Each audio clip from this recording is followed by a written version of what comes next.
Ah,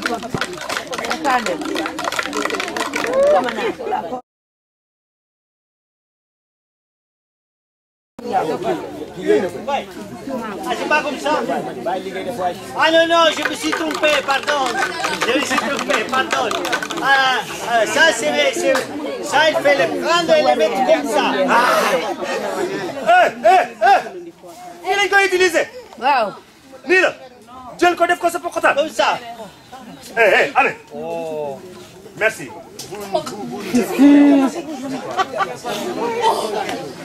Ok. Moi, je sais comment on l'utilise. Merci. Binta, venez. Ah, xam naa lañ koy jëfandikoo moom da ko doon waaj a daaj pour ëpp ko. ñu ni ko déedéet du noonu. am na ku ko dugal ci pokotaanam tamit.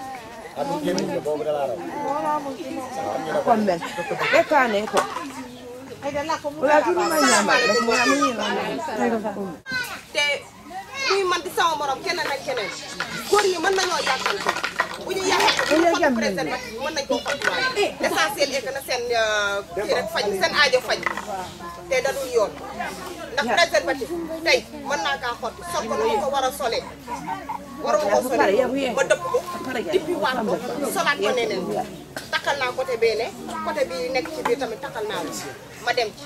Est-ce que mën nañ dem directement ci sujet bi lan la ñu war a njëkk a def. li ñu njëkk a def dafa am xool date bi.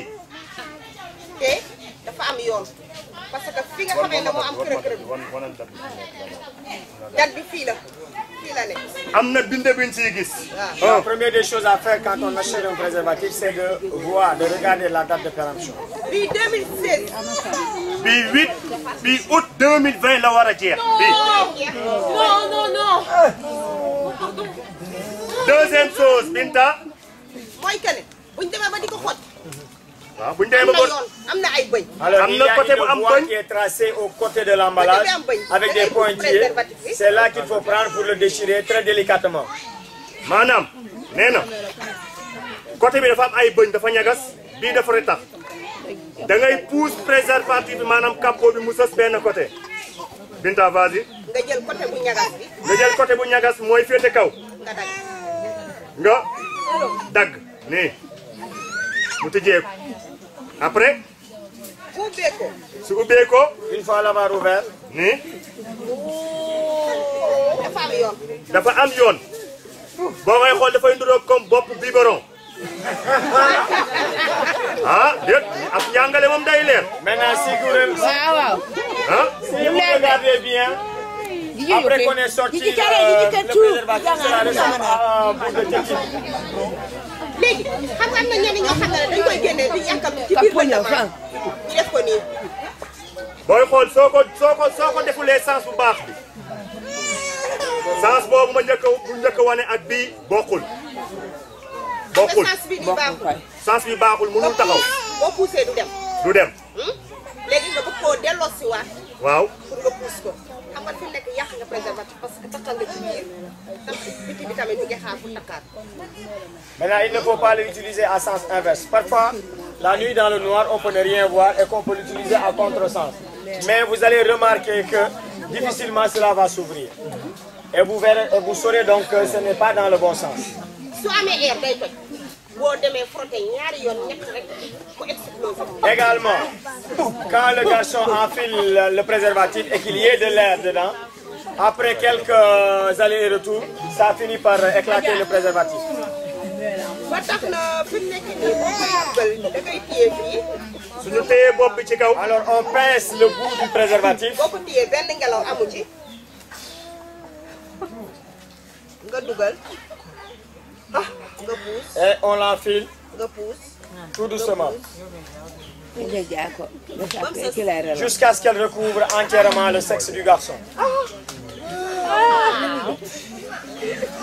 xam nga kii préservatif dafa am ngelaw. Juste pour montrer ni baaxul. Alors maintenant, si vous voyez cet exemple, on voit qu'il y a de l'air tout au-dessus. Ce qui n'est pas bon. ba tax na bu demee benn yoon ñaari yoon day toj. mais ki nga ko seqal su tàngee. xale bu góor bi nga ko seqal moom na sotteeku rek lay xalaat. gisul que ne dafa toj wala lenn xoolul ne yéen la tolof tolof bi yéen lay dal wala lenn ngeen bàyyi ci seen xel xam nga li ma la su paree rek mën na koo génne nga ne préservatif laa defoon fekk ne defoo dara hein. Alors malheureusement la plupart du temps dans la précipitation les choses se font, on ne fait pas attention et après le garçon peut dire oui j'ai utilisé un préservatif mais malheureusement il l'a utilisé de la mauvaise manière. bu leen nangu moom ci boppam mu dindi ko boppam ut leen mouchoir ngeen téye ko boo leen téye mouchoir bi da ngeen koy téye fii balaa mu jóg boo leen xëccee mouchoir bi day fompaale moom li mu yor li bu bañ a toq ci seen kaw ba mu génn. taxal foofu taxal foofu taxal foofu. Donc une fois l'acte fini on le retire délicatement et parfois on peut céder d'un mouchoir qu'on tient le bout du préservatif et on l'enlève tout doucement pour après en faire un nœud. waaw li tax ñu dem na bi. léegi soo paree nga fas ko. nœud bi genre 8 lay doon c'est-à-dire au moment où buñ ko téyee mën nañ ko def nii mel ni lu koy rouler sunu kaw baaraam génnee ko nii xëcc. dara du wàcc dara du siit. soo ko defee nii mouchoir bi nga yoroon mën nga koo laxas ak moom soo ko laxasee ak moom nga wut boo xam ne da ngay gas ba mu xóot nga suul ko parce que xale yi dañoo sopp mën nañ koo jël def ko ballon di ko ëff te arrangé wul xale ñu utiliser ko fa war xale di ko ëff day koy feebarloo wala nga xool mbalit nga wàq ba mu xóot nga suul.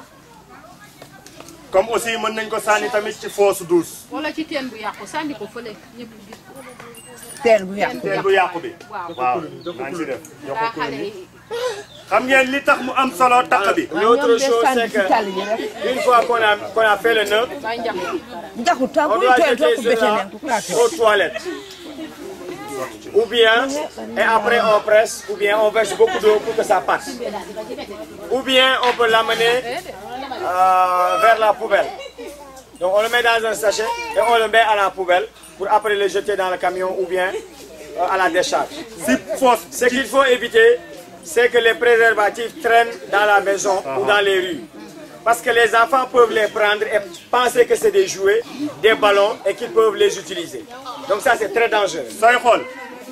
sooy xool li tax takk bi am solo soo ko waree def ci fosse soo ko si douche sotti ci ndox pour mu dem soo ko takkul boo sottee ndox dafay gonfler waat ci biir tuyau bi te dafay fatt tuyau bi su ko defee lépp li ñuy utiliser si kaw ci biir douche bi du mën a percer du dem mais soo ko takkee mu dëgër nag boo defee si paxu douche boo sottee ndox rek dem na ci fosse ba directement dem na. Alors préservatif góor yi dëgërul de defar nañ pour jigéen ñi defar nañ pour jigéen te jigéen moo gën a dëgër. Alors faites bien attention à bien verser de l'eau après usage comme ça au moins le préservatif va directement jusqu'à la fosse septique. Alors il y a également des préservatifs féminins qui existent et pour ça vous pouvez vous les faire expliquer au niveau du poste de santé.